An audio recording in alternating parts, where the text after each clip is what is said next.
Blank check with Griffin and David. Blank check with Griffin and David. Don't know what to say or to expect. All you need to know is that the name of the show is Blank Check. Hello and welcome to Blank Check with Griffin and David presents Pod Night Shyamalan. Woo! Victory!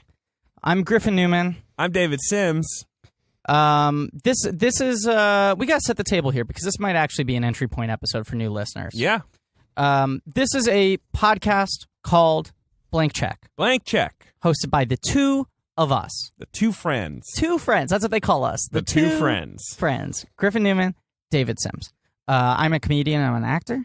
Yeah, I'm a critic and a writer for The Atlantic. For the last year, we did a series of investigative miniseries overanalyzing the Star Wars franchise. Yes. And this now, 2016, we're stepping forward into expanding our brand to be more just about passion projects in general. Blank Check. About filmmakers. Filmmakers. Who lay it all out there on the screen, whether that's good or bad. Yeah, and people who have experienced a huge amount of success at some point in their careers that gives them kind of a blank check for the rest of their career. Or at least, yeah, exactly. To keep for doing a lot of their something. Career. Yeah. You know, whether or not they keep on getting big budgets or big talent, they keep on getting to work. Yeah. And charting sort of the relationship between... Directors who have a lot of personality... Yes. That's evident in everything they do. Yeah, and also people who have enough of a sort of public paper trail that we can chart their narrative as a person outside of their movies, along with the films. Okay, so that's all the formal movies. We business. Love movies. We love movies. We love movies. Yeah, let's keep the formal business to a minimum. I think we're two friends. We're two friends. We talk about movies. We're the two friends. We talk about movies. That's the through line. So this is our first miniseries of 2016, and it is about the films of M. Night Shyamalan. Yeah, our first section is going to be about the great filmmaker, the terrible filmmaker, the man, the mystery. Well, that's what we're going to be trying to answer. Right. Is he a great filmmaker? Good? Is he a terrible filmmaker? Is he somewhere in between? Do you have to have made mostly good films to be a good filmmaker? Sure. Is it possible for those two things to exist independently? Does money corrupt? Now, the show is called Blank Check. Yeah. And if you're subscribed to Blank Check, previously Griffin Dave Present, which was a bullshit name that didn't imply anything. It was just a made-up name. Yeah. I'm sorry to the people who wanted us to keep that name. Oh, did anyone really? Yeah, some people did. Okay. Blank Check, if you subscribe, you're here for the long haul. You're going to get every miniseries. Yeah, we're just going to keep going. But much like Serial, this could be a series of little sort of investigations, right? Much like Serial. Yeah, multi-part investigations with some one-offs in between. Yeah. And we want to name each of our miniseries a different thing. Yeah. Blank Check's the overarching title, but then, colon, and then what's the name of the miniseries. I really want to call this miniseries PCast Shyamalan. Yeah, stupid name. David's it was bad, it got a thumbs down. Roommate. Yeah, my roommate Alex Scherenbeck. Props. Pitched Pod Night Shyamacast. Woo! And right off the top of the dome. It was right off the top of his dome. I took it to Twitter for a vote. My choice got 36%, and Pod Night Shyamacast got 64%. It's an overwhelming majority. It's almost a super majority. It's a super majority. Now, I concede because I took it to Twitter. The people have spoken. Yeah. You didn't like my bullying tactics, though. I didn't like your bullying tactics. I thought you were being a brat, and that's not cool because we're the two friends. We're the two friends. That's what we're known as. Yeah. Hashtag the two friends. Of course. We're known as the two friends. Our listeners are known as the Blankies. Blankies, yeah. Pushing that hard. Yeah, Emily Yoshida named our fans, and we're sticking with that. Off the top of her dome. Yeah, it was off the top of her dome. She didn't have to bully anyone into liking that idea. No passive aggression. Here's what I don't like about the name Pod Night Shyamacast, and we're stuck with it now because the people voted. His name is not pronounced Shyamalan. It's Shyamalan. It's like Shyamalan. Shyamalan. Pod Night Shyamacast. Sure. Look. Pod Night Shyamacast. Yeah. Okay. That's the name of this show. So we're here to talk about M. Night Shyamalan. We're here to talk about M. Night Shyamalan. And with us, as always, is our producer. Oh. On the ones and zeros. You might know him. In another room. In another room. He is a disembodied voice right now. We cannot see him. We can hear him. We can That's hear his him huffing breathing and puffing. He's giggling a little bit to himself. You might know him as Producer Ben. Producer Ben. You might know him as Purduer Ben. Oh boy. You might know him as the Ben Deucer. Ladies and gentlemen, sometimes you might see him on the street and wish him a hearty hello fennel. Sure. You might call him Birthday Benny if it were his birthday, or even maybe twere not. it not. Yeah. You might call him the tiebreaker, because sometimes he breaks ties when we vote on things. Oh boy. You might call him the Poet Laureate, Yeah. because he speaks well, but also because he writes stuff out, prepares it in advance, We can't do this and every reads week. it on mic, making us look like dummies, even though we're just going off the top of the dome. You might know him as Producer Ben Kenobi. Mm-hmm. That was a holdover from the Star Wars days. You might know him as Kylo Ben, which is also a holdover from the Star Wars days. Yep. And ladies and gentlemen, you might know him as the Peeper. Although he can't peep on us right now. You can't. We built He's a locked wall. away. Ladies and gentlemen, Big Ben, as I addressed him. the Haas himself, Producer Ben Hosley. Hello, Fennel. Hollow Fennel. Hello, Fennel. All right.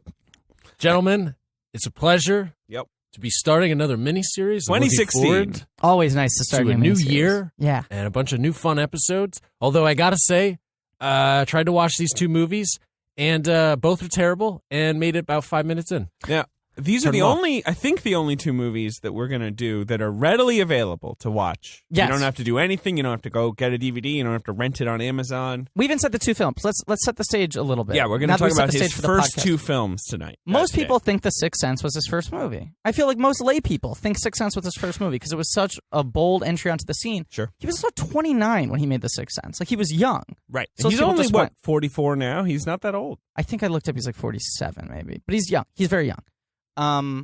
His first two films, one he made when he was 22 years old. Yep. Right out of NYU. He went to Tisch, went to film school. He's 45 years old, Griffin. Wow. Wrote, directed, produced, starred in a film called Praying with Anger. Correct. Saw a very, very limited theatrical release. No, it's a no theatrical release. I read a New York Times review that referenced it playing at the Village East from Okay, Stephen fine. Holden. I read a review. I read something that said it was never actually released, but maybe I'm wrong. That's what I thought too, but Stephen Holden said it was playing at the Village East. Who knows? Stephen Holden's been around that long. Yeah. He was reviewing it in 92. Damn. Yeah. And he talked about how this young director showed a lot of promise. And then he followed it up in 1995. I think that movie was 1992. Is that correct? Praying with Anger is 92, and then he made Wide Awake, In 1995. but it wasn't released until 98. Correct. Yeah. And that was a Catholic school comedy, dramedy. Yeah. Yeah. It was like a kind of a kids movie, but like not really. Well, we'll go into them. But that was but- released in 98, and a year later, Sixth Sense happens, and it changes But I mean, everything. just like Wide Awake made $280,000 at the U.S. box office, and The Sixth Sense, which came out a year later, made $293 million. So, you know, Right. It's Wide a- Awake didn't. It appeared in at its height 43 theaters. Yeah. Didn't really make much of an impact. Now, most people haven't seen these films. A lot of people haven't heard of these films. They're both readily available. Wide Awake is the only Shyamalan film playing on Netflix right now. Playing on Netflix. It's on Netflix. Just go to Netflix. There it is. If you type in M. Night Shyamalan, it's the only thing You'll that get comes that up. one. You'll get an empty page, a lonely page with Wide Awake in the middle. Rosie O'Donnell's sideways smirk. Yes. And then Praying with Anger is available on YouTube. It's never been. It's just on YouTube. It's In never been released on terrible DVD. I think quality. in America. Terrible No, quality. No. But it can be watched. You also don't have to, like me. Well, And Ben, you could just listen to the episode, and I could be your representative. I can be the Yeah. the Ben- voice Ben's of the non-watcher. sure. non-watchers. Yes, Ben is the audience association figure. If you're a lazy, bum who doesn't want to do the work required for the podcast, if you want to just skateboard through life, high-fiving people with your cool red beard, then you can be Ben. Wide Awake only was in theaters for 3 weeks. I know, and I saw it. I saw it You in saw it theaters. in theaters? I saw it in theaters. We'll get to Why? that. Okay. A huge Rosie O'Donnell fan. That's the honest reason. I saw any Rosie O'Donnell film opening They weekend. tried to sell it on the back of Rosie O'Donnell. She's Worked not for this in guy. it a lot. Worked for this guy. All right. The poster was just her and the boy. I know, with like a baseball. And she gets and glove. Rosie O'Donnell in the credits. She does. Okay, Ben, do you want to set the stage a little? Because you've didn't watch the films, but actually did a lot of research into the early life of M. Night Shyamalan. Yeah. I mean, I pulled up a Rolling Stone interview from 2000. So this was about a year or so after Sixth Sense had come out, just to give people who have no familiarity with Shyamalan's background. He was actually born in India. Right. But his family were Philadelphia residents for many years. And Philadelphia as a city plays a big part in a lot of his films, it seems like. Mm-hmm. His parents are doctors, I believe. His parents are doctors. And let's see if I can pull up a tasty quote. Their son was expected to be a doctor, but he also showed an interest in making films. He used an 8mm camera and made over 45 films as a young man.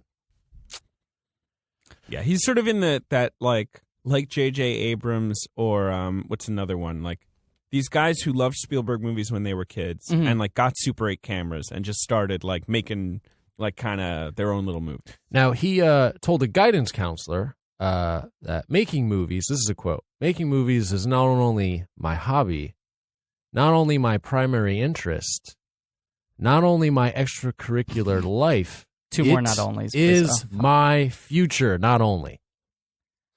Can I say something quickly?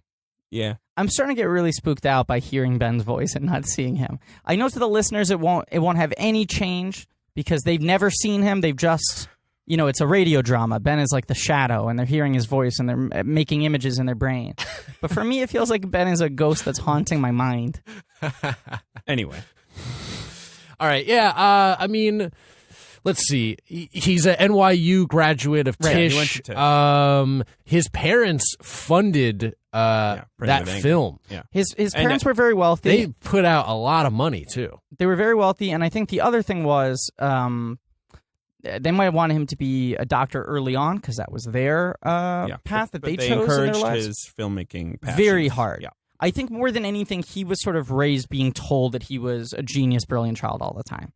He was given a lot of support and was told by his parents that, like, you're better than everyone else. I mean, I'm extrapolating. You're putting a narrative on it, but his parents I've read loved pieces. Yes, his parents passion loved for film. him. Yes, he has described, I think, Raiders of the Lost Ark as being his eureka moment. I think he saw that at a young age and was like, "This is the greatest thing I've ever seen." Yeah, and I'm just saying, like Abrams, there are these guys who are now in their 40s who got started as like Spielberg fans. Yes, and they started making Super 8 movies because that's what Spielberg did. Right. And that like that was their whole visual language. This brings up, I think, a very interesting point. M. Night Shyamalan is predominantly known as a horror director. It's true. Yeah, or thrillers and horror and kind of suspense movies, you would call them. Yeah. Right. But people very quickly put him into like a Hitchcocky category after very Sixth Sense. Hitchcocky. Yeah. Right? He made like 4 like straight horror movies in a row. I guess the Unbreakable isn't quite, but Unbreakable still has like the tone they're and the all structure suspense of movies. a thriller. Yeah. That's what's interesting. Is it's like not a horror movie, but it has that vibe to it and that pacing and everything. Even the composition of the frames and everything, the color palette. Early M. Night is not seem to be aggressively influenced by horror. Nope. He's a Spielberg guy, and these two movies are about as far away from horror as you could possibly get. True. And there's an interesting shift that happens after Sixth Sense becomes humongous, one of the top 10 highest-grossing films of all time. At that point, gets nominated for like 8 Academy Awards, Oscars, including 3 for him. Yep. He becomes the horror guy and sort of doesn't look back to a degree. No, it's weird. Because even the non-horror films he's made, I would identify those as being Lady The in Last the Water. Airbender, Lady in the Water, and Unbreakable. Isn't After Earth not? That's not a horror. Oh, movie. After Earth 2, Yeah, you're right. yeah. But After Earth They're still... all genre movies. After Earth is very dour in a way that feels influenced by horror movies. Yeah. Rather, where you like look at that movie and you're like, I've never seen it, so this could use a young Spielberg. This could use that kind of pop and verve and fun, you know? You will see After Earth. I will. I Yeah, know. You're going to see the shit after. I know. I'm gonna see. I haven't seen all of his films. I've seen most of them, but I never saw After Earth. Same here. So let's get started with this first Let's movie. get. Come on. All right. So we're talking about M. Night Shyamalan. Yeah. We've talked about. I mean, Praying with Anger is the thing we just have to talk about this movie to introduce him. Yeah. As a person. 22 years old. His parents finance it. He makes it. This is cost his thesis. $750,000. This is his thesis to graduate from NYU. Right. And Yeah. this is back in the day. You couldn't just pick up a phone or like pick up a cheap digital camera. Movies, even little movies, they cost money. You needed to fucking rent a camera. Yeah. Yeah. It's not. And this movie is it's set in India. It's set in India, and also And we it has watched all this it. like gorgeous photography of India, which I wish I could have seen in a little better quality. We watched it in terrible Yeah, it's real resolution, bad. YouTube quality video, but I think it's available on video. Really? On Well, VHS? In the U.S. I mean, sorry, in the U.K. it definitely is. Because Okay. I found a video cover for it. It was rated 15, which is a British rating. Interesting. I guess people swear a little bit. A in it. little I mean, bit. it's, yeah. It's almost a plot point how but there's little they swear. There's like an intense scene of violence, even though no actual violence happens, that Yeah. I think would be too much for kids. I think what must have Sure. been the BBFC's thinking. Shout out BBFC. But this movie looks like it was shot on 35 millimeter, I'm sure it was. right? And he went all the way to India to shoot it. Maybe it was 16, but I mean, it was shot on real film. Yeah. Like, with And, like and real Ben, camera. you said $750,000? I had heard that Wikipedia is saying 800,000, somewhere in that realm. Yes, Yeah. I'm seeing about the same range as well. Yeah, I mean, we're talking at least $750,000. And this was, it was like you say, it was his thesis film. Yeah. It was his calling card movie. Yes. This was the film that got him entree Yes. into Hollywood. I think some producer noticed him. It went around the festivals, this movie. Mm-hmm. And he had written a bunch of scripts, and he sort of, that set him on the path. He had this script wide awake, and then, they took notice of him. He also gets a lot of ghostwriting, rewriting jobs, including She's All That, which he claims he did a heavy rewrite on. Well, which has been disputed. Yes, by the writer, by the credited film. writer. Oh, of but She's All then That. he deleted his tweets about it. I remember. So Yeah, and screenwriting credit is notoriously like. Oh, according to BBFC, it's a PG, so I take it back. Anyway, and he wrote the Stuart Little. He wrote the Stuart Little movie. He's one of only 2 credited writers on a Stuart Little movie. So he gets hired to adapt Which things. is He a gets cute hired movie. to rewrite things. Cute movie. Hugh Laurie. Yep. Is Really it good it? in it. Gina Davis, Gina Davis. one of our finest. It's a weird movie because it doesn't. It's a weird movie if you've read the book Stuart Little. Very different. Very different. Very. It's basically just a movie about a little mouse who wears a sweater and is the child in a family. Yes.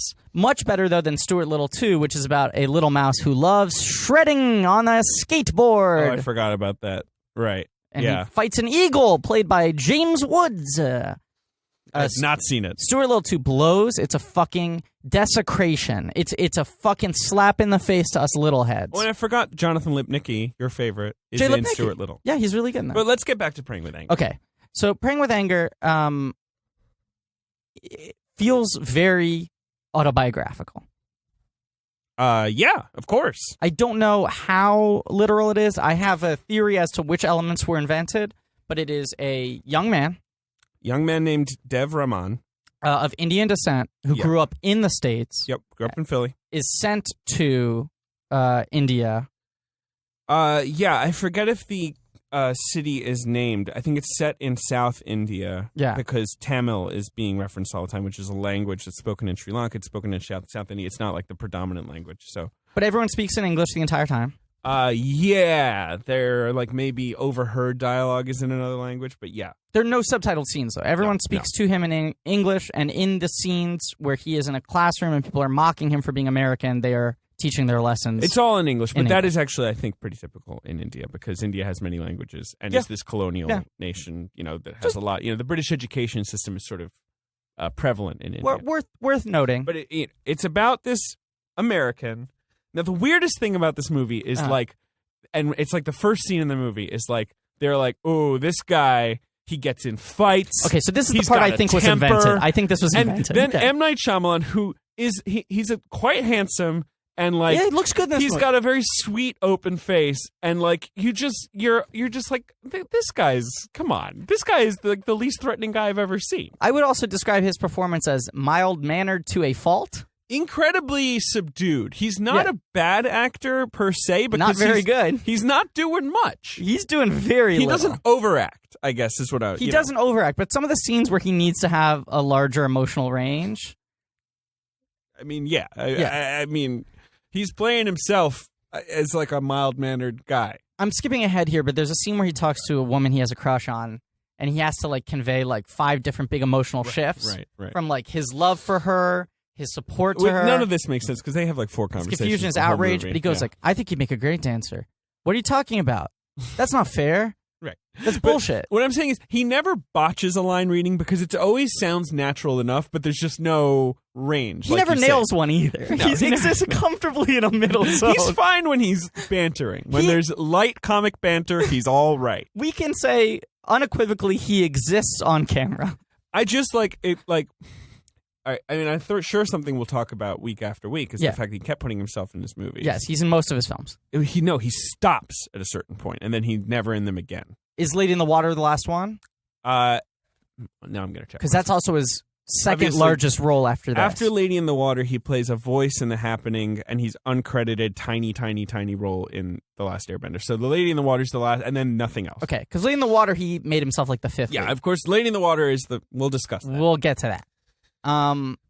But this is the only time he made himself the lead character.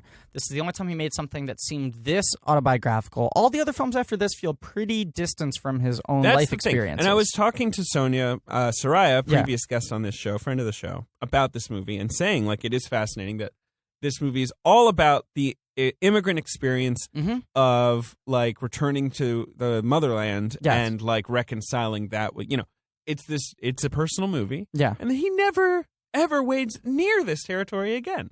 No, he also never really in any way represents Indian people in the rest of his films to any degree. Last Airbender does, but yeah. But almost to a fault because they, we'll get into it. Yeah, we'll get into that, yeah. No, it's true, and there's something that feels very cynical about this movie. Yes. In that he is playing on this thing that would make his movie stand out, But at the same time, like, props to him, and it's set in India, and it's kind of cool. There's a very few movies about this subject. It's a film about Indian culture for Westerners. It's he's very much the audience eyes where it's like, what? This is crazy how this works in this culture. Right. So my M. Night impression's pretty good. It's excellent. Yeah. What? This is crazy. I can't believe this. So here are the main things in this movie, because we're going to talk about both movies, so I guess we should. The main things are... There's a lot of overlap in these two films, which is interesting. There is, because they're both about religion, and they're both about... crisis of faith. Absent parent figures. Yes. This movie, technically this movie is about, like, he's, like, trying to see his dad, and then it turns out his dad is dead. The movie kind of misses the, like, emotional weight of that information. Yeah. Because I always thought his dad was dead, and then I realized later, like, no, I think it's, like, that he didn't know that at first. Oh, I'm just realizing now that we weren't supposed to know that. I don't think we were supposed to know that immediately. I'm not sure. So this is before he's figured out how a twist works, is what you're saying. I mean, look. So here are the main things in this movie. Here are the main things in this movie. One, every Indian person, upon hearing that he's American, asks him if he knows Michael Jackson. Yeah, funny joke. This is like the one joke in the movie that recurs. Yes. For some reason, anyway. Yeah. I assume it must be anecdotal. He must have had this experience. Right. Is he playing a high school student in this or college student? College student. Okay. He's playing, I think, a 22-year-old. Yeah. Maybe doing a year at an Indian university or a year at an Indian, like, postgraduate thing or something. Right. The Indian education system is very stern. That keeps going. They keep going back to that. Yes. Like, they see him as being rebellious when, I mean, he does almost nothing of, I mean, he asks questions occasionally in class. Very little rebellion. There's this one scene where the teacher can't, like, admit that Shakespeare, I can't, it's stupid. He, like, has a fight with his teacher about Shakespeare's intent.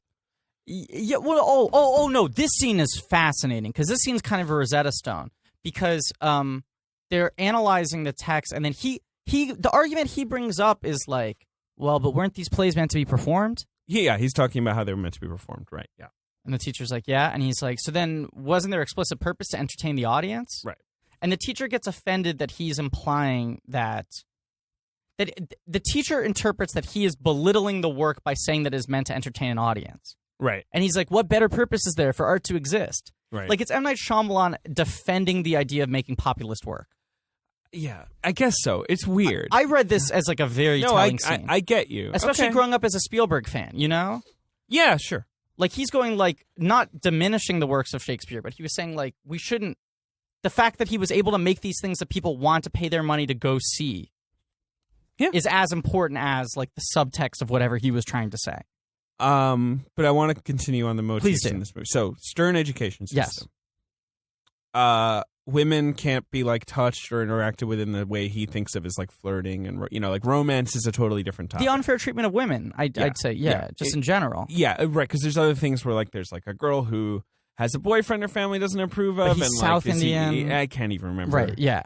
A lot of information is not clearly conveyed. I also was not paying the most attention because this movie was not very good. Agreed. It's also very hard to watch because it's literally hard to watch. Yeah, like with your eyes. The YouTube quality is so bad. Yeah, you could totally just not do it too. Okay, Ben, we have a contract for a year on this podcast. I know. No, I'm just reminding the listeners they don't feel like they have to. They could just listen to this. Okay, but strongly encouraged. But encouraged. Guys, let me finish. Okay. Jesus Christ. Sorry. So there's the woman. There's some stuff about the treatment of women. A lot. It's pretty mild. There's like happy endings in all cases. But I'd say it's 33% of the screen time in this movie is devoted to how unfairly women are treated in this culture. Then there's a little bit about Indian life in the country. There's this whole segment where they go to the countryside and they get robbed. Right. And like they're looking for his dad, and then his dad appears as like a shadow on the wall. Yeah. Coming out of Shyamalan's body's shadow. Which is quite a scene. Uh-huh.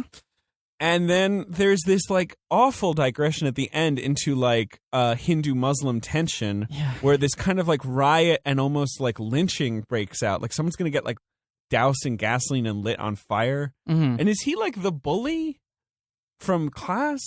Yeah, right? It is the bully from Class. Isn't the guy who, like, takes him out of class and beats And the so shit it's, out of him? like, supposed to be a redemptive moment where it's like, oh, look, we're not different, you and I, and, like, here I am protecting you. And he shows that by lighting up a single match. Right. There's all this bullying stuff, too. He's, like, bullied all the time in school. Yeah. And he's told just to take it. They're his seniors. Right. They're a bunch of guys with facial hair, and they, like, want him to show respect.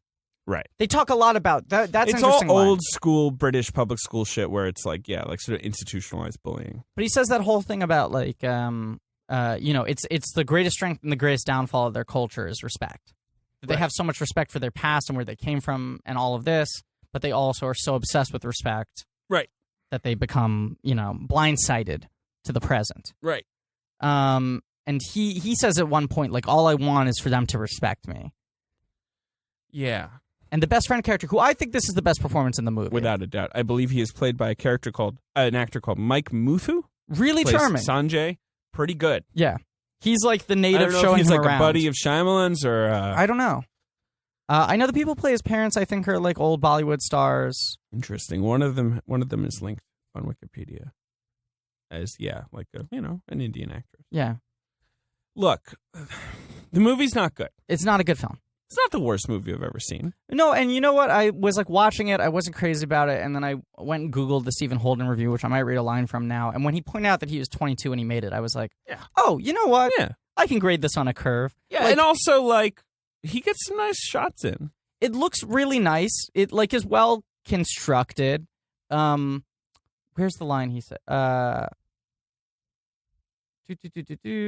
If Praying with Anger is an astonishingly accomplished movie for such a young director, it is also emotionally immature. Dev, whom one might reasonably assume to be a directorial alter ego, churns with inchoate longings? I don't know what that word is. Oh boy, come on. And hostilities that the story resolves far too easily. At moments of revelation, the screenplay lapses into vague, sentimental hyperbole about learning quote-unquote respect and the sense of being quote-unquote home. Yeah, this is what I mean when I say this film feels cynical. It's like he's making this sort of quasi coming of age movie, this quasi Spielberg absent father movie. Yeah. And he's layering over this like immigrant experience thing. Yes. And I assume that's drawing from his own life.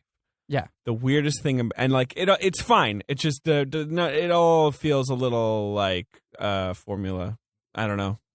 Agreed. Well, outside of the Indian stuff, which is the coolest stuff. I think the thing that you see here, and it follows into Wide Awake, and it is the through line across all these films, Yes. Because you go, what? How did this guy end up making these thrillers, these suspenseful movies? He's very, very interested in like audience reaction and manipulation and payoffs.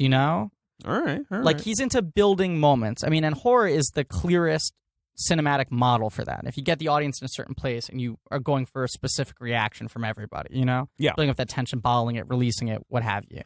And that's a very Spielberg thing. Spielberg was one of the guys who was able to have these Spielberg moments of awe, of sadness, of excitement, of terror. Spielberg's first movie is better than Praying with Anger. No question. Whether it's Duel or Sugarland Express, whatever you want to call it. Yeah, both of them are great. This film feels like someone who has sort of synthesized a lot of the things that Spielberg was good at without figuring out how to get to the meat of how to make a movie actually engaging, you know? Yeah, that's fair. But I mean, I suppose, like you say, for a 22-year-old, that ain't so bad. But it's very algorithmic, you know? And there's like an alternation between scenes of like big emotional payoff. Yeah. Like the father shadow scene, there are like 10 scenes like that in the movie that happen interspersed that feel like they would be the one big payoff scene of a movie that was leading up to that moment. The father shadow scene is so dorky. So dorky. And then there's also... Because it's like his dad... People haven't seen... We'll never watch this movie. No. It's like he's at the countryside at his dad's home. His dad is dead. And it's this pretty sparse place. And I guess it's like he realizes his dad actually did care about him by like looking at things his dad had. It's all very like... Mm-hmm. And then he's like... His shadow is reflected on the wall by a candle. And he sees like this vision of another like male shadow figure and exiting his shadow and like standing. And he says like, "Thanks, Dad." Yeah, Shyamalan also doesn't nail this scene as an actor. He doesn't. This is one of those scenes where you need someone with a real subtle, steady hand to be able to pull this off, and he does not. So the weirdest thing about this movie is that it's called Praying with Anger. Yes, and it is very much supposed to be about his like temper. Right. And there's this scene where he loses it and like starts wailing on some guy who was bullying him. Never seems angry. Super even killed the whole movie. And like the moral God, at the end I'm of the so movie, angry at you. I could punch you in the face. There are these scenes of prayer and devotion in the movie, and it's like he's saying like, there's so much emotion in prayer, and like I pray with anger, and that's the end payoff of the movie. He realizes sense. You have to pray with emotion. It doesn't have to be respect. You can pray with anger. You can be at odds with your culture and with your religion and what have you. So I'd say, if there's the biggest letdown, we agree, it's Shyamalan's performance. He's hurting the movie there the most. Yeah, and I was watching this. I mean, look, it's not a great film. It's far off from being a great film. Yeah. But I did watch this and go like, oh, if you did maybe even swapped the two lead actors, this movie would improve 25%. Would you say that this movie is better than Revenge of the Sith? Another film we reviewed. Oh, God. What about The Judge? I think it might be better than The Judge. It's better than The Judge, no question. Better than Revenge of the Sith, that's really tough. It's two difficult movies to compare. Yeah, and it's two people at absolute opposite ends of their career, too. True. I'm messing around. Yeah. I don't know. Like I said earlier, and we should move on. How long have we been going, Ben? 30 minutes. Yeah, so we should move on to Wide Awake. But, there's no movies about this. The Namesake is one that I think of with Kal Penn based on the Jim Lahiri book. Like, yeah, I mean, on the Wikipedia entry... Even that got like almost no release. On the Wikipedia entry for Praying with Anger, I think they list like the only 6. Yeah, they do. Yeah. And like all of them are films that got no release. Right. That were probably more just like home video releases. But that's what's kind of frustrating about this movie is because you feel him taking it out of a more specific, detailed area to try to make it more accessible to American audiences, Like, here he is making, like, a $750,000 NYU thesis film, and you already see his, like, crowd-pleasing instincts in play. Right. Where he wants to make something that, like, frames it all in a way that's very easily digestible. Right. And it's like, you'd rather see the film that's, like, more quiet and introspective. Yeah. And more character-based. Instead, it's, like, this hook of the anger thing, which is, like... I feel like has to be an invention. I cannot imagine M. Night Shyamalan ever getting in a fist fight. And like scene 3 of the movie, right? Like the first 2 scenes, people go like, "Oh, this kid's angry." Scene 3, he explains himself, which is like he got in one fight. Yeah, he's like it was a total misunderstanding. A guy like tripped over and hit his head on something else. Like he got so badly injured that he got stuck with the rap, but it was an accident. Like he was like, "Oh, I pushed him once," and then he happened to fall. It's a monologue that is eerily similar to the awful monologue in Garden State about killing the, like or handicapping, paralyzing, the dishwasher, where he's like 1 in a million chance, like that he lands this way. Yeah. Anyway, Zach Braff was clearly a big Praying with Anger fan. Yeah, obviously, he's just ripping it off. They are somewhat similar movies, actually. There is the scene is in it this. Better than Garden State? I really dislike Garden State. Yeah. I think it's a bad film. I'm not even trying to pick. Whenever I have an epiphany, I go to the dump and I yell. Yeah, good job. You know what scene I thought was weird in Praying with Anger? When he's like, he has the moment with the shadow dad, and he's like, "Thank you, Dad," and then he takes his headphones and he puts them over the shadow, and he's like, "This song will change your life." You know what? I never got why that was the scene that pissed everyone off in Garden State, because it was the scene that pissed everyone off. I mean, there were others as well. I just think it's such an underwhelming song. It's not even No, like it I is. dislike the It'll Shins, change but your it's life, like, and it's just like, yeah. I don't know if you say like this song's gonna change your life. It should Garden be like State- Beethoven's Fifth. Garden State is a movie made by and about a person who thinks that song by the Shins will change your life. Right, that's the problem. That's the problem. That's the problem. It feels like the most transparent moment of the filmmaker, like speaking to the audience.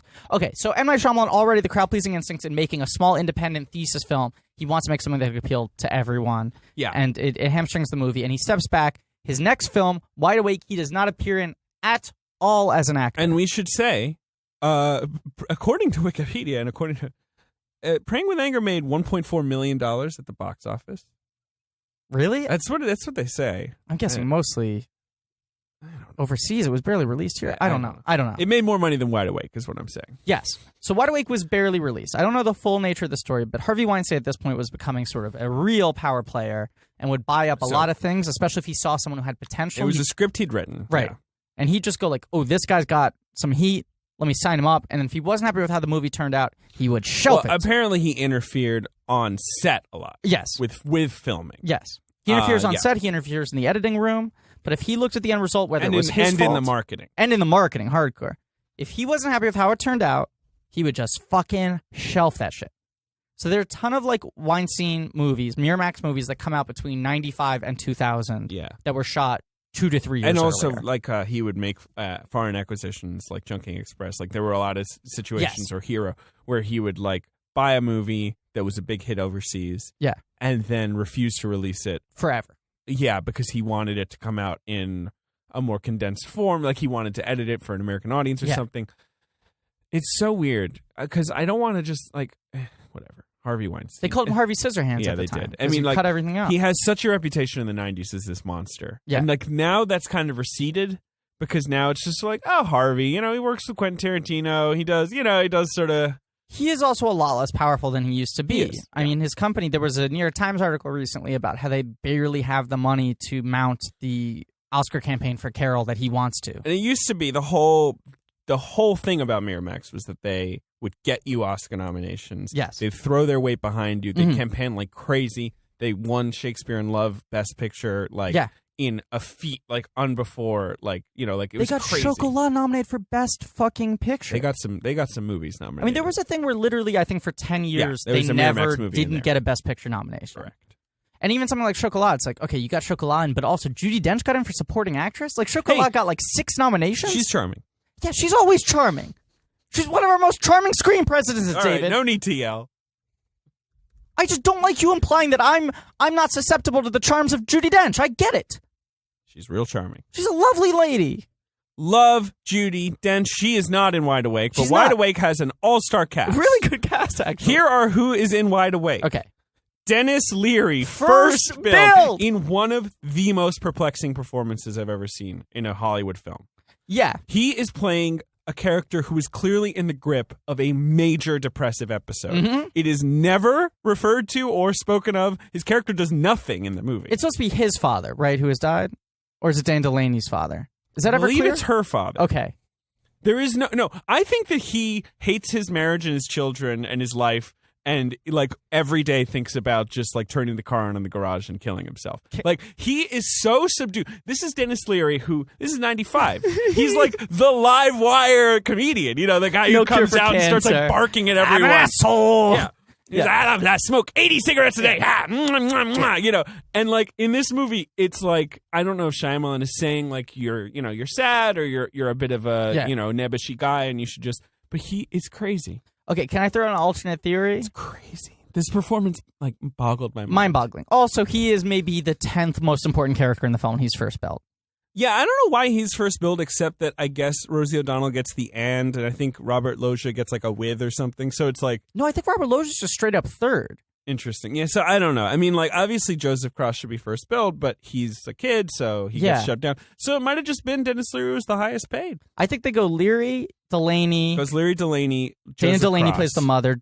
No, then Robert Loggia. Oh, yeah. The way it was in the opening credits, I believe they take No, you're right. Joseph Cross and the other young the other actor. young actor. I and believe they give his them a name is split. Timothy Reifsnyder. They give them a split and introducing. Yeah. And then they go on to like Cameron Manheim.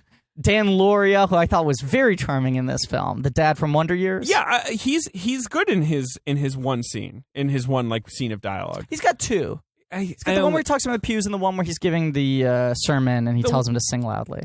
Oh yeah, that one. He's got two good scenes. Yeah. Okay. And Julia Stiles is in this movie. Oh right, Julia Stiles in one of her first film playing performances. the older sister of our main character, Joshua Biel, played by Joseph Cross, who now is like, you know, he's like a working actor. He was in Milk.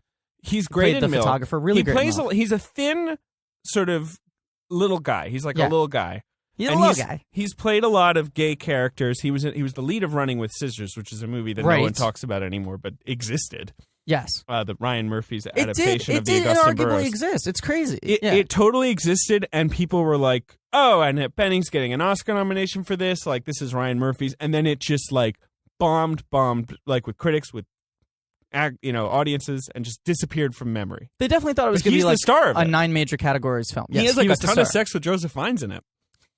He was in Lincoln too. I forgot. Yeah, he's in Flags Lincoln. and Our Fathers. He's in Lincoln. He's around. He's a good actor. He's a decent actor, I think. Yeah. I like him a lot. He's not a big star. No, he's a good working actor. So this movie takes place at a Catholic school. Yep, in Philadelphia. A gorgeous school. Amazing. The best thing this movie has going for it is the school set, which is all these like big wooden staircases and all these places for kids to run around and like these big open green like landscapes. Can I throw out a theory right now? Shoot. I think Shyamalan's strongest skill set as a filmmaker is location.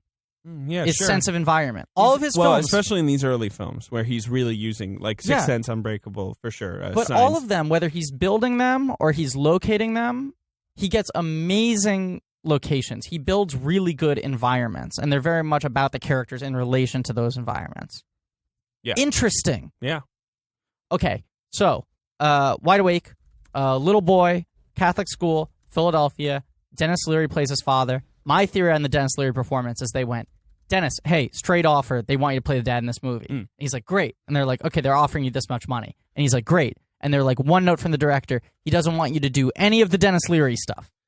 Yeah. And then Dennis Leary was like, I can't do any of the Dennis Leary stuff. And they're like, nope, don't be Dennis Leary at all. And then he was left with nothing else to do.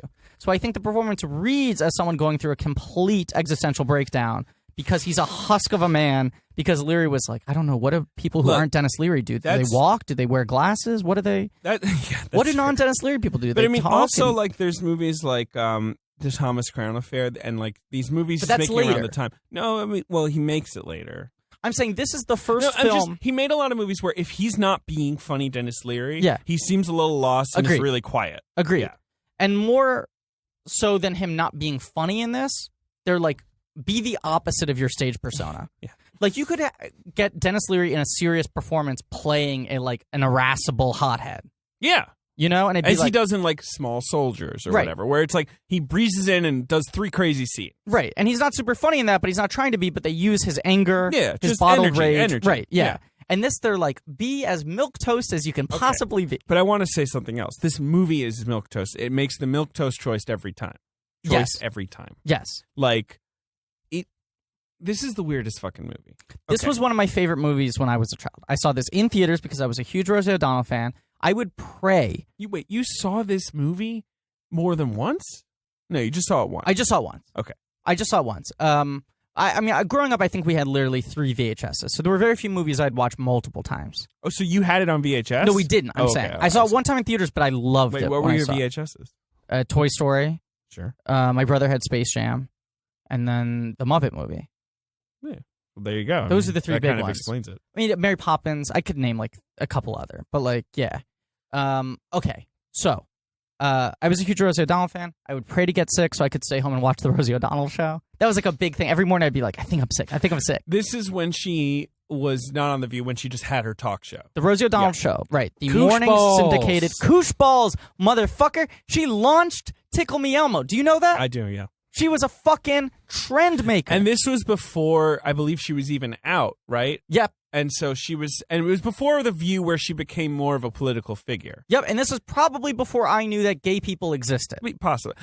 It's when Rosie O'Donnell was like the one of the like 10 kid-friendly actors. She was the Where Billy we, like, Crystal of the Kids' Choice Awards. where She we hosted knew it every her. year. Right, Oh, yeah. yes. And it was like, there's Rosie O'Donnell again. And like Tarzan is kind of the end of that, where she plays the buddy in that. But she was like a friend to kids. She was like the adult, like what's the word I'm looking for here? She was almost like the intermediary between adults and children. She was like, Sure. I'm a grown-up, but not really. You know? She plays a small role in this movie. She does, but that's all they needed to take me out of my I see. So apartment. that's why you into saw the it Wide theater. Awake. Yes. And like at this point, I was sort of primed for this because Harriet the Spy also, she was at the forefront of the marketing campaign for Harriet the Spy. She plays Harriet's babysitter. She gets fired at minute 15 and comes back at the end. She's in maybe 10 minutes of the film, right? But they present the movie as like Rosie O'Donnell, like the poster was Rosie O'Donnell holding a magnifying glass, you know, and it was trying like to find it. Rosie O'Donnell, Harriet the Spy. The poster is just Harriet and Rosie O'Donnell. Sure. It was the first Nickelodeon movie. Rosie O'Donnell was very tied to Nickelodeon at that time, was hosting the Kids' Choice Awards. The show was like, I mean, that was the big thing. She would sort of dub what the next hot Christmas toy was going to be every year on her talk show. So I think, you know, the years between 1995 and 1998 were when that really blew up. And so by the time Weinstein decided to release this movie, he really pushed Rosie O'Donnell on the campaign. She is the only other person on the poster. I remember the TV ads were all the Rosie O'Donnell moments cut together. And it was like, it's a movie about a little boy and his crazy nun teacher. Well, yeah, who loves baseball. Loves baseball. Really pushes the fact that she loves baseball, which is in, I think, one scene in the movie. She, like, uses a very broad baseball metaphor to the opening scene. She's like, so Judas is on the mound. Jesus is here pitching. Right, whatever. Which I think is funny. No, I think it's not funny. David, I think it's funny. But the other thing is, like, the posters. She's blowing bubble gum, is that right? No, he's like, it's more like it's like, well, let me try and find an actual poster. Yeah. There's the poster where he's standing on a crate and Right. she's next to him and like giving him a hug. Yeah. You know, like, and I think the ads too, they focused on sort of like, do you remember your first kiss? Or here's a tagline. Here's the tagline. Okay. Meeting your best friend, finding your favorite teacher, having your first crush. Remember what it felt like to be wide awake. A comedy that will raise your spirits and keep you laughing. No. This is another tagline I found here. First kisses. Yeah, right. Outrageous I know this pranks. one too, A teacher with a killer fastball. To survive this year, Joshua Beal will have to stay wide awake. So both of these taglines heavily incorporate the teacher, the relationship to the teacher. Yeah, She's got like 3 scenes. She's not presented as his favorite teacher in the movie. She's presented as a teacher he has. Yeah. I mean, she's a nun who is, you know, it's nice to him. There's the one scene where she really like reaches out to him about his grandfather. Okay, so this is the plot of this film. So In so much as there is a plot. This is a kid's movie. Yes. And I'm not even talking about the marketing. This is a kid's movie. This is a movie for children. And M. Night Shyamalan was quoted as saying that his goal was to make a comedy that could make you cry. Yeah, well, he failed because it's not funny and it doesn't make you cry. I loved it. As a child, I cried 6 times. So this is a movie about a kid who lost his grandfather to cancer, played by Robert Loggia in Flashback. Yeah, who we recently lost here in the real world. True, R.I.P. Robert Loggia. Robert Loggia, one of the most like irascible, difficult actors. Apparently, really, like, you know, was like fired from The Sopranos almost immediately because everyone hated him so much. I love the guy, but I also love notorious for being quite a wise ass. You know, as is Dennis Leary, as is Rosie O'Donnell. it's true. A lot of big personalities. He hired 3 people who are known for being outspoken hard asses and was like, by the way, tone it way down. Yeah, I mean, Loggia's fine in the movie. I think he's nice. He's like, son. I'm scared too. So he had died of cancer. Bone marrow cancer. And little Josh, that's his name, right? Yeah, Joshy Cross, right? Well, it's Joseph Cross. Oh, Joseph Cross. I think the character's called Josh. I think so too. Yeah, Josh Beal. Is sad about that, and he goes to Catholic school, so he wants to figure out if his grandpa went to heaven, I guess.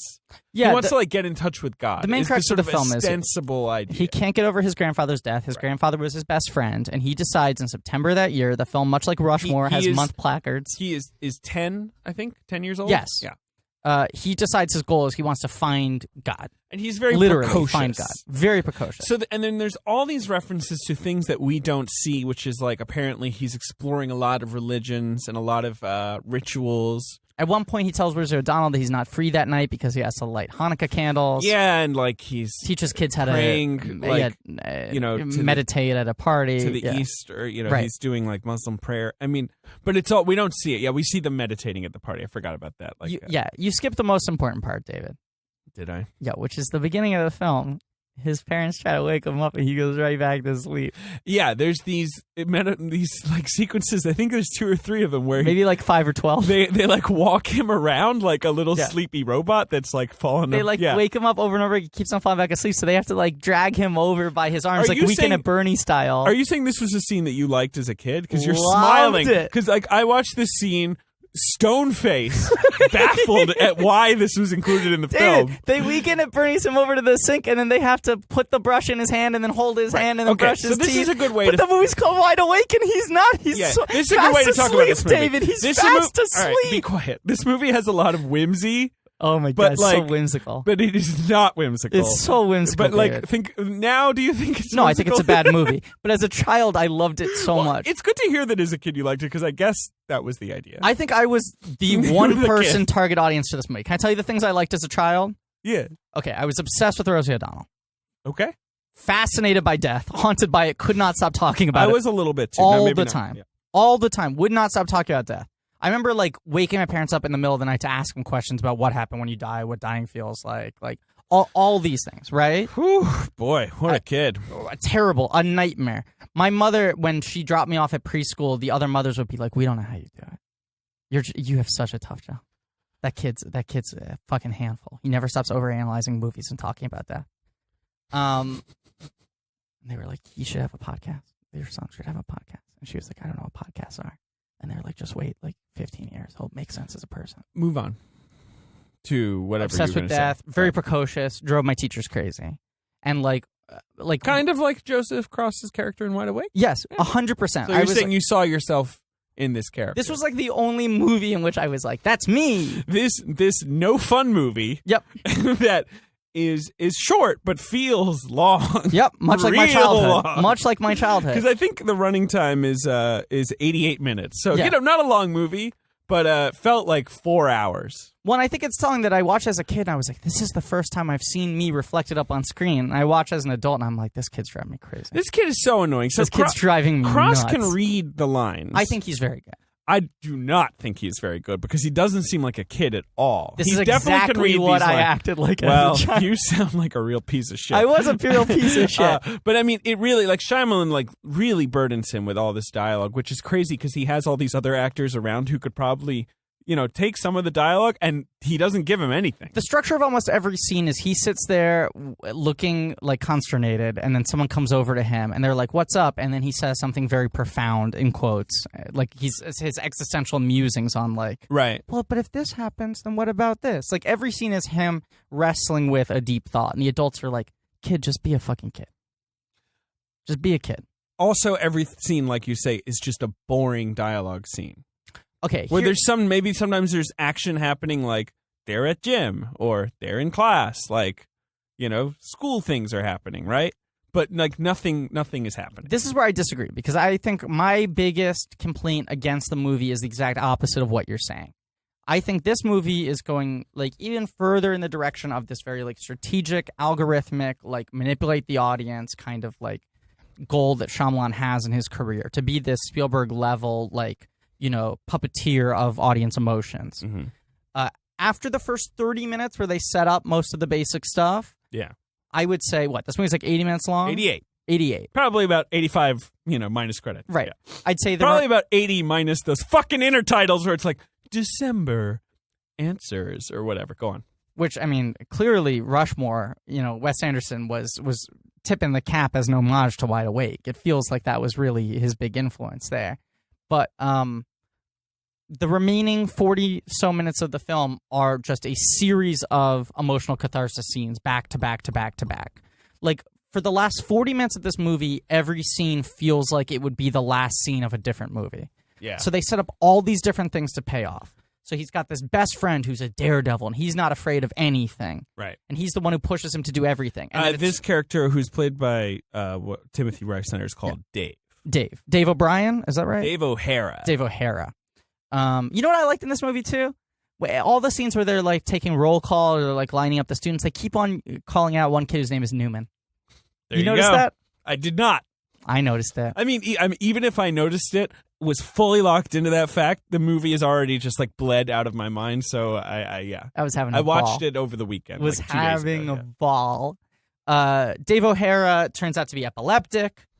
And so there's like the big scene where then he goes to check in on him, sees him passed out, bloodied underneath the stairs where his parents don't notice. That scene is insane. Insane. Because it comes like 1 hour, 20 minutes in. Let's go back a little in this movie. Okay. Should we? Yeah. I mean, let's barrel into the No, epilepsy I don't scene. think we need to go back. I'm so creeped out by the disembodied voice of Ben Hosley. He's obsessed with his grandfather who's dead. He wants to find God. The basic threads that are set up, like these 17 different things, are like, okay, his constant searching for God in some form. Right. Asking every adult around him questions about what death is like, about where God is, what form he exists in, right? Right. Then there is his best friend, who's this daredevil, who's not afraid of anything, who pushes him to do a lot of stuff.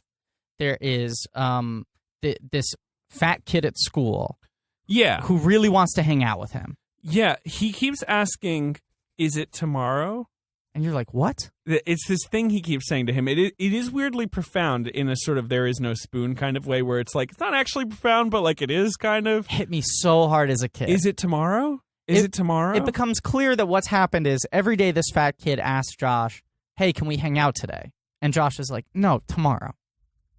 Yeah. Like, can we play? He says, can we play today? Right. He wants to hang out with the kid, and Josh is like, tomorrow. yeah. And so he's like, is it tomorrow? And then every day the kid asks him, is it tomorrow? And he goes like, And then there's no, this- it's today. Tomorrow's tomorrow. There's this really weird scene where he squishes himself into a turnstile with Josh. They're at a museum on a field trip. And it's like they can't get them out of the turnstile, even though it's very obvious that you could just sort of pull them out. He sees two skinny kids go in together. And then the fat kid's like, I want to be friends with Josh, goes in after him. You're right. The thing you need is an adult who is taller than a child to reach under the armpits of the child and lift the kid up vertically. But instead, they have to like get They have to get the fire a department. handyman has to like come and unscrew the thing from the hinges. And We don't see this happen. Everyone's laughing at him, but they do say that they need to get No, like I know, two I people, know. 30 minutes of hard work. Everyone's laughing at them, and then the fat kid's like, oh. And he's like, what? And he's like, I think I'm going to blow chunks. Right. You think there's about to be like a Stand By Me, like barf scene, but then that doesn't happen either. Right. And so in the following scene... Things don't happen a lot. No, but there's so much payoff. That's what's weird. So the following scene right after this is the fat kid sitting on a bench alone. I hated this And I scene. say, I refer to him as just the fat kid because that's all this character is. He's a fat kid that constantly... Yeah. He's I don't remember his name. caked in sweat, right? Yeah, They just like yeah. applied glycerin to his forehead at the beginning of every single shot. And he's sitting on a bench alone, and you hear like ADR of other kids going like, man, look at him. What a fatty. Oh my God, how fat's he going to be when he grows up? Stupid fatty, fat kid. And Go he's like on, yeah, crying. Yeah. And then that's when Josh is nice to him. Yeah, Joseph Cross comes up, and he's like, hey, you know what? It's tomorrow. It's tomorrow. Today is tomorrow. Didn't like that scene. Loved it. Made me cry as a child. Here's a scene I did kind of like. Okay. So the idea is he keeps trying to get in touch with God. Now, the real idea of this movie is his fucking parents, who are having their own crisis, I think. Yeah.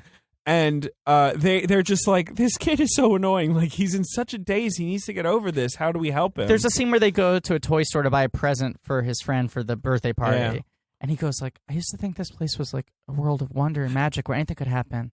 And she's like, what is it now? And he's like, it's just plastic and paint. That is verbatim a thing I totally would have said when I was 6. I mean, it's just... Anyway.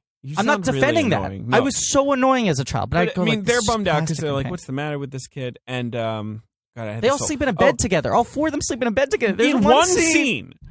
Julia Stiles is in the bed with them Julia too. Stiles Julia is Stiles, her sister. otherwise, who's terrific in the film and Yeah. easily the best performance, is just playing she's like rolling her eyes and She like calls him Smurf. She's constantly chatting yeah, on the talking phone on the with her phone friends. about. She says one point like, "Oh, he liked the outfit." No Yeah. teenager has ever said outfit. Really? He liked the outfit?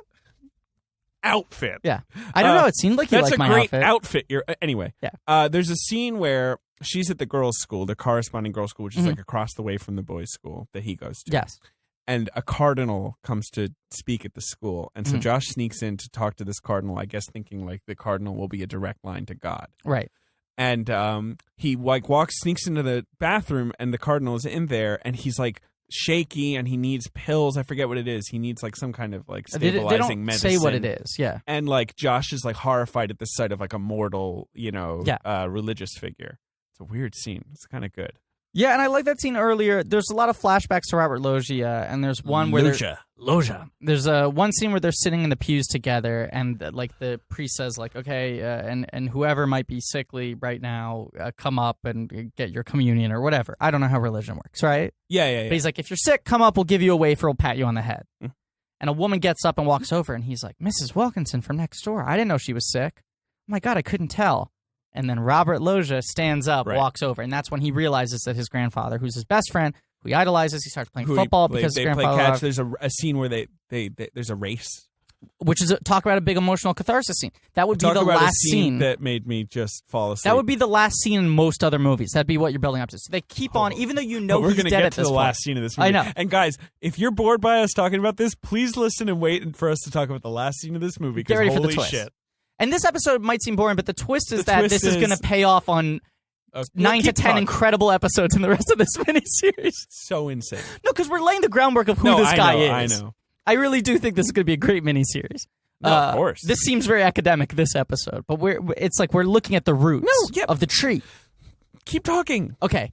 Flashback to a day where, I don't know, field day, whatever, for the Catholic school, and there's a race, and he falls down on the ground. And his grandpa is real sick and old at this point. And the nun gets up, and she's like, okay, and the first place winner of the race is... And Robert Loggia taps her, and he's like, my grandson hasn't finished the race yet. He doesn't say it as scary as you're making it sound like. I wish he had done it in Lost Highway voice, where he's like, hey! But my biggest... Because I loved Robert Loggia because he was in Independence Day. Right. And he has the best line reading of the movie, better than anything Will Smith or Jeff Goldblum says, which is crazy. Which is he says, "Welcome to Earth." When the alien is invading Bill Pullman's mind, and no, actually, he doesn't have the best. It's Adam Baldwin who says it, isn't it? Yeah, I think so. Because is this glass bulletproof? And I think Adam Baldwin says, "No, sir," and then they shoot the Which also like the glass should be bulletproof, but whatever. Yeah, right. This is Area 51. It's underneath the White House. Come on. Robert Loggia's like, my grandson hasn't finished yet. And so they finish the race, and the whole point is his grandfather makes him feel like, I don't care. Like, he's definitively lost, because everyone else has crossed the finish line. He's on the ground crying. And he, like, runs into his grandfather's arms, and it's like, this is the last moment I ever want to see. I'd ever see him. I knew I was running towards whatever. It's a good, it's a good scene of like a memory. I mean, it's not a good scene, but like it should be a good scene of like, right, this is my memory of this man. But that scene doesn't have that much emotional impact because we know he's dead at that point. We've seen like 17 different flashbacks of him showing like heroism in how he faces his mortality. You know? I guess so. And there's a scene where he's like, don't worry about me. I'll be fine. I'm in the hands of God. Yeah, he's like, aren't you scared that you're going to die? He's like, aren't you scared? And he's like, all right, I am scared. Yeah. And you're like, and okay, they cry all together. Right. Yeah. Okay. Fine. This is the weirdest kids movie. So it's a kids movie. It was just designed for me. I was the only person meant to see this movie. It's a kids movie that is far too, I think, like dark in content to be for kids. Not that there aren't kids movies, obviously, that deal with this kind of stuff, but they tend to deal with it in a more metaphorical way that I think kids would have more access to. Right. Like, this is a kids movie for weirdos like Griffin, or maybe, I guess, for kids who have had this experience of losing someone when they're younger. Maybe. Yeah, I lost no one when I was younger. I was just obsessed with death. Those kids might find this movie to be cheap I think and so too. cloying. I think they'd be able to deal with it. Right. I was a kid who was trying to wrestle with death as an abstract concept that I had no immediate relationship to. There are movies like My Neighbor Totoro that are about like children being confronted with mortality at a young age. Or The Road Trip is also another film that I think Walt Becker's obsessed with mortality. As an auteur, that's one of his dominant themes, David. I'd just taken a break while you said all the road trip stuff. There's another plot line. I think you legitimately threw Emily off last week when you started talking about the road trip. Yeah, I think she couldn't tell if I was being serious or not. Yeah. And the answer is I was being serious. Sort of. So there's a scene when he breaks into the girls' school to try to see the what's his... Where you think hijinks are the Cardinal. Yeah, the Cardinal. Cardinal Law from Spotlight. No, it's not him. The scene earlier, right prior to that, he and his best friend are looking at Sports Illustrated's swimsuit issue. Yeah. Oh, my God. Where he and Dave are talking about the models, and Dave says something like, you have like a biological reaction. There's this line about a biological reaction. He's like, what are you supposed to do? I don't know if I'm into girls yet. And he's where they're like, I guess you'll know when it about... happens. You're supposed to feel a biological reaction. He's like, what does that mean? He's like, I don't know, but I think you know it when you feel it. And then he breaks into this girls' school to try to meet the Cardinal Law, and he like runs headfirst into a girl, and she's like, what are you doing here? And he's like, and she's like, is something wrong with you? And he's like, I think I'm having a biological reaction. Yeah. This girl is whoever this actress is, she's very charming. Charming. Yeah. Nice little girl. He keeps on saying this. He becomes obsessed with this girl. He goes to the birthday party. He gets into this deep talk about death with her. He says the biological reaction thing a couple times. There's that scene. Guys, what's the biological reaction? No idea. A big stinking boner.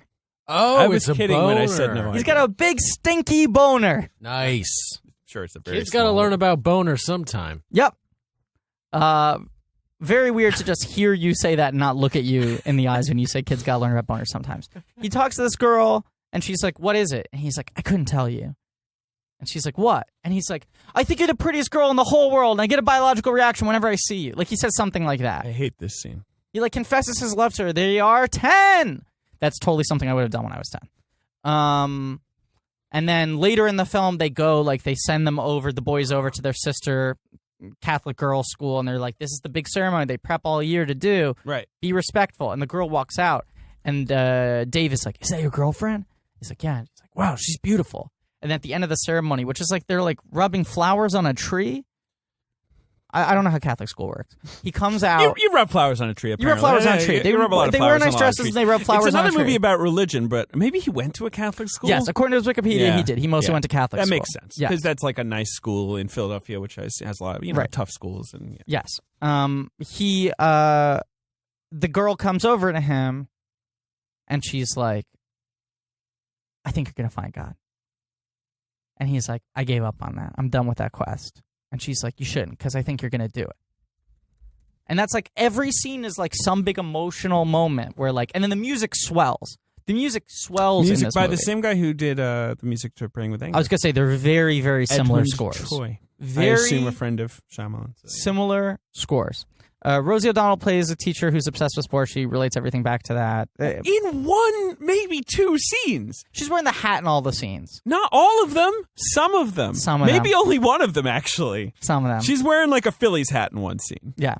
It's not like then she's wearing an Eagles hat in another scene or whatever, Okay, so what happens? So there's one major thread. We've described the entire movie, but there's one major thread we haven't described.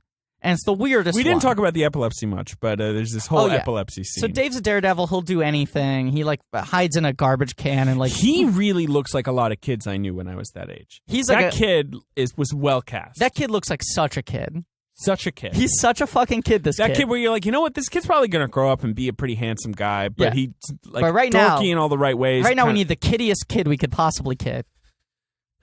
Anyway, go on. Okay, so there's this weird dangling thread of a couple times in the film when like Joshua's like sneaking away to try to find God. There's like a weird little like cherubic blonde boy. There's this cherubic blonde boy who Josh identifies as like almost the new Josh, like the little kid who's going to get picked on. Yes, and he sympathizes with him. This boy doesn't ever we forgot the bully thing too. It's not that important to talk about. There's but there's a bully, and then he realizes the bully is poor. He's poor. I swear to God. I wanted always for him to get in trouble. All of these scenes are so heavy-handed. But no, every scene is like him being the bigger man and having some catharsis or realizing how the world works, and the next scene it resets back to zero. But the big point is he realizes that the bully's sad too, and that's why he bullies. And then he reaches out, shakes his hand, and goes like, "It's been nice knowing you." So there's this little petite. His best friend has epilepsy, and he saves his life. And then the epileptic friend says like, I believe in God now. You're a miracle because you saved me. I didn't used to believe in God. Now I know that you're a miracle." This little blonde kid. doesn't talk, but he'll occasionally like help out. He's He'll, like a little point. friendly helper guy. Yeah, he points to shit like, "Oop, if you're gonna sneak out, remember to turn the alarm off or whatever." And he's like, and Joshua will say what the kid was implying. Like, it'd be like, "Oh, good point. I should turn off the alarm, otherwise the door will go off." Thanks, kid. But the kid never speaks at all. So It's a at cute little the end Muppet. of the movie, Literally they're the getting a last class scene. picture taken. Yeah. And Josh is like, "Oh, that fucking kid, he has a name." Rosie O'Donnell's like, let's see, we're one kid short, 17, 18, 19. Yeah, we're missing one. And he's like, "Oh, he looks out, he Billy," or sees the kid whatever. walk by. He sees the blonde I'll kid go run get by. him. Right. And then the second he walks out, O'Donnell goes, 17, 18. Oh no, everyone's here. Josh? Dude. And so Josh says to the kid, like, Chase him down a hallway. The kid's standing in a pool of light, a Janusz Kaminski-style pool of light through a stained glass window, right? Mm-hmm. Beautiful hallway. You guys have figured this out already, but Even though we just presented this idea the to you. kid has some line along the lines of like, "You're really noticing me for the first time." Something like, I forget exactly what He's the like, line "You're is. seeing me for the first Seeing time." me for the first time. And he's like, "No, I've seen you a bunch. You were And there. he's You like, pointed at "Ah." the thing. You appeared once every 15 minutes in this film, so it was just peppered in enough that we'd remember you, but not too heavy-handed that we'd start to presume that something was off or that it was, breadcrumbs for a larger plot point." And he's like, "No, but now you're really noticing me for the first time." And he's like, "I guess so." And then he says, like, he's happy, Josh. Right. And he's like, "Yeah, my friend Dave, the epileptic, I know. I visited him in the hospital last night." And he, like, starts to walk away. And then he turns around and says, "Do you mean Grandpa?" With a huge smile on his face. And the kid's gone. The angel from God, or whoever this kid was. Yeah, and he goes like, "I learned that day that not all angels have wings." The angel from Allah. Yeah. The angel from... He did, that is the line, though, right? He goes Yes. like, "I learned that day." Not all angels. Oh, have and there's wings. also a scene before that where they make you give a speech in front of your class about what you learned that Oh, that's where year. he says, "I feel like I'm wide awake." Yeah, I've been sleeping this whole time and I'm wide awake. Oh, because that's David. That's the funniest part. So there's like 7 scenes where Dennis Leary's carrying him It's around definitely not the and funniest putting part. him into clothes. And then there's one The scene. funniest part is where Dennis Leary, the kid suggests going to Rome. Yeah. And Dennis Leary's character seems momentarily interested in going to Rome, as if like, maybe that'll shake me out of my suicidal reverie. And then he's like, "Wait, you just want to go to Rome to meet the Pope, don't you? The guy's like, We're not going to Rome." Oh, the Pope lives there? Huh, funny Anyway, coincidence. go on. What's the funniest scene? Okay, so like they keep on. Josh can't stay awake. He keeps on falling asleep. Yeah. And so sometimes they're like, "Josh, go to the bathroom, brush your teeth." And they're like, "Okay." And then the doors close. And then they knock on the door 10 minutes And later. he's asleep. And he's asleep on the sink. Yeah. And so at the end of the movie, it's the last day of school. And they're like, "Josh, last day of school." And Dennis Leary and Dan Delaney stand outside the door. And they're like, "Oh boy." And they look at each other and they're like, "We're going to open this door." And Josh is going to be sleeping. And they open the door. And Josh is wide awake. Yeah, I'm honestly. And he goes to be like, honest, "What?" I like missed all of this. Ready for school. You missed this? It's very subtle. So here's the thing. Josh is always really tie-tie, I right? think at this point I was like playing Inside Out on my phone. Such the a bubble good game. such a good game. I'm stuck on level 124. I'm stuck on like 167, Go but I've on. been stuck on it for like 3 weeks.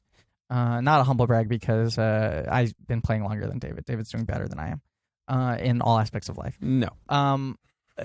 David, the point is that he is asleep spiritually, but also asleep literally. Yeah, he's sleepy. Right. He's a tie-tie boy, and they gotta Well, wake yeah, him he's up. sleepy, and like it's like he's asleep religiously. He has a religious awakening. Yeah. And M. Night Shyamalan's twist in this movie, and it is a twist, is Yeah. that God is real. God is real. And And the little boy's an angel. He's asleep romantically, I guess, and he has like an awakening. It's a lot of awakenings. This movie could have been called Awakenings, but there was already Yeah. a movie called that.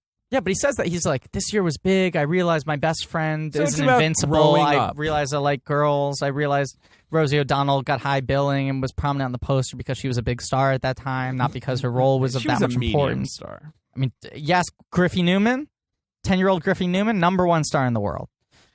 Yeah. My big revelation I had from this film is just how bad I feel for my parents having to deal with me for the first 10 years of my life. That was my big revelation. It Is was your dad like Dennis Leary? a little bit. Is your mom like Dana Delaney? Little bit. There you go. My grandpa was not like Robert Logie, and he didn't die until I was older. But I was obsessed with death. I would like wake my parents up in the middle of the night and be like, I had those phases too when I was a kid, but I'd be maybe like- not quite as intensely as you. my parents were not religious, but they like just were My towing parents the were also company not line religious. of like what the basic sort of things we all believed in were. And so I was like, wait, but how do you balance on a cloud in heaven if the clouds isn't Oh solid? God, you sound so annoying. I was, yeah. I was honestly written God. by M. Night Shyamalan as a child. I was like, everything I said was that mock What profound. if a baby came out and they're like, "Oh, I'm sorry, we've done a test, and unfortunately, this baby is written by M. Night Shyamalan." And you're like, "Fuck." Well, so my big takeaway from this movie is that I'm going to adopt. In summation, both films are kind of about religious awakenings. Yeah. But also just about guys who are but they're stubbornly stuck facile. at certain points. Yeah. And Wide Awake feels like, again, I think like a bit of a movie where there is some personal content from him. Yes. But he's also trying to make like a pretty generically crowd-pleasing movie. I also do think, according to everything we read, that, you know, Harvey was on set. This movie was smoothed out a lot. Yeah. Yeah, I mean, it's a Weinstein, a Miramax movie, but it feels more like a Touchstone movie. It feels very, very broad and sort of family-centric in a way that Miramax wasn't doing at that time. Well, it feels like a lot of the movies that would be marketed to me as a kid, like The Great Panda Adventure. Yeah. Those like Morgan Creek movies where it's like, this is a movie for children. Yeah, and but this it's is like live action and things happen in this it. is third tier. This is, Yeah. what was it called?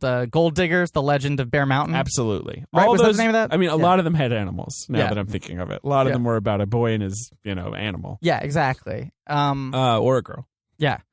But this film, by the time this film is being released in 1998, 3 years after the fact, M. Night Shyamalan has not disowned it, but is unhappy with how... He's practically disowned it.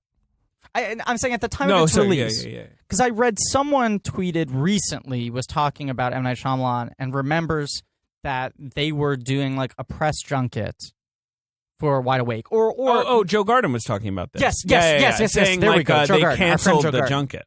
Yes.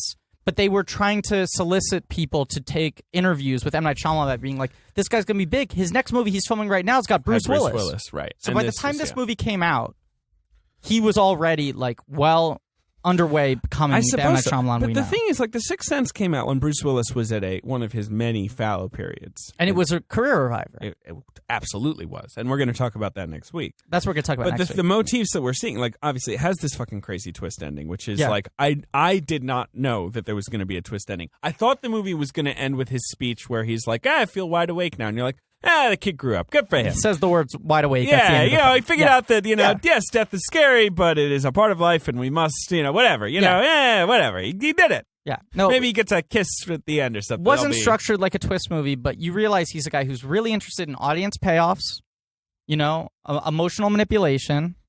I don't mean that in a negative way, but he wants to get specific responses out of his audience. It's similar to the end of Bedazzled, Yes. the remake, where God appears. But I do think that all of M. Night Shyamalan's films end up being crisis of faith movies. These two movies more literally than most of the others. Absolutely. Signs is also religious, but Signs the is other very ones are religious. all about people coming to terms with, like, most M. Night Shyamalan movies are people stuck in a sort of malaise. Yeah, we're laying the groundwork here. This Yes. is the thing, because Right? But every M. Night Shyamalan movie starts with someone in a malaise who finds the will to live again. we're laying the groundwork. We're gonna come back to this movie more than Praying with Anger. Yeah. Almost every week, I bet, because Yeah. the seeds are here. And guys, the rest of these episodes are going to be so funny. Ha ha ha ha ha. They're gonna We will be- laugh and laugh. They're going to be like, when Wide Awake, he's asleep. The movie's called Wide Awake and he's sleeping. Okay. So I have an excerpt from the Rolling Stone interview I'd like to read to Please end do. the episode. Please do.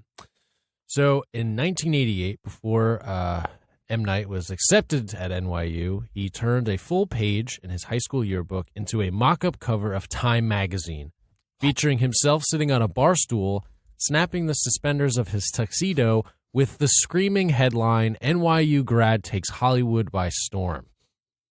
So he's similar. He has the same what's the word? Hubris as Spielberg did in his early years. Mhm. Where, there's that famous video of Spielberg finding out on tape that he didn't get nominated for Best Director That for Fellini Jaws. beat him. Yeah. When like they were filming him because they figured he was about to find out he did. Things like, so early hubris. And Spielberg also, like, famously just snuck onto the, I believe, Warner Brothers lot and, like, found a vacated office and went there to work every day so that he had, like, a Warner Brothers number and people could call him. Right. And then, like, backpedaled his way into, like, Go on, sorry. getting contract there. I'm realizing we didn't do a performance review, and I think we should. I think we should, too, quickly. But For Wide Awake, forget Praying with Anger. Praying with Anger, the only performance I like is the best friend. Yeah, he's good. The teachers were okay. Yeah. What's interesting about that, though, Ben, is that come 2003, M. Night Shyamalan actually was on the cover of Time magazine. Yep. With the headline, The Next Spielberg. And he also said, around the period of time after having his falling out with Harvey Weinstein, he decided that he would write a great script that will sell for over $2 million and will star Bruce Willis and will finally allow me to fulfill my destiny to take Hollywood by storm. And then he fucking did it, which is crazy. I mean, we'll talk about it later. He was the most canny screenplay seller. Yeah. Lady in the Water, I believe, he sent the script to every studio and said there is a 1 hour time-locked $5 million price on this script if you want it. Everyone's getting it at the same time. First person gets it. And it sold. And every film between Sixth Sense and Lady in the Water was released by Disney. He had like a deal with Disney, which at that point owned Miramax. He jumps up from Miramax to Touchstone and is a Touchstone guy. He's like under contract to Disney. Okay. Not under contract, but he's we'll like, talk about it. yeah. Bosom buddies. Performance review. Okay, I'm going to read out the IMDb order. So Joseph Cross. Great, thumbs up. Thumbs down. Timothy Reifsnyder as Dave O'Hara. Great, thumbs up. Yeah, I give him a thumbs up. He's a kid. Dana Delaney as Mrs. Beale. Yeah, I liked her. She was a mom.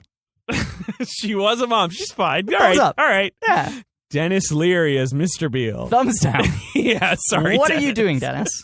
Dennis, what are you doing? You're a fine actor. David and I, we are two of the biggest fans of Dennis Leary as a dramatic actor you will ever find. I would have nominated him for an Oscar for The Amazing Spider-Man.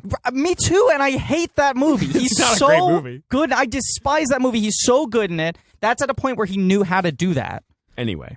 Thumbs down. Thumbs Robert down. Loggia as Grandpa Beale. Thumbs up. He's a grandpa. He's pretty good. Yeah, he is. Fine. Rosie O'Donnell is Sister Terry. I mean, gotta give her a thumbs up. I give her a thumbs down. It's wooden, but it's Rosie. Oh, David, come boy. on, it's Rosie.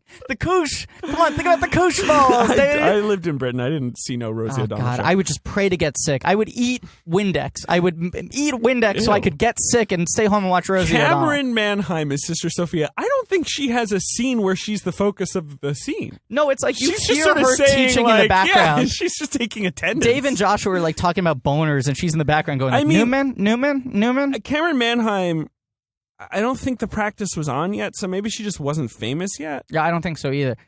She does look a lot No, like it a was nun. on. Well, no, but it was. It was on by the filmed time the before, film yeah. came out. Yes, she looks like a nun. You know, she's classic casting for a nun, stereotypical casting. So I'll give her a for a thumbs up. nun. Thumbs down.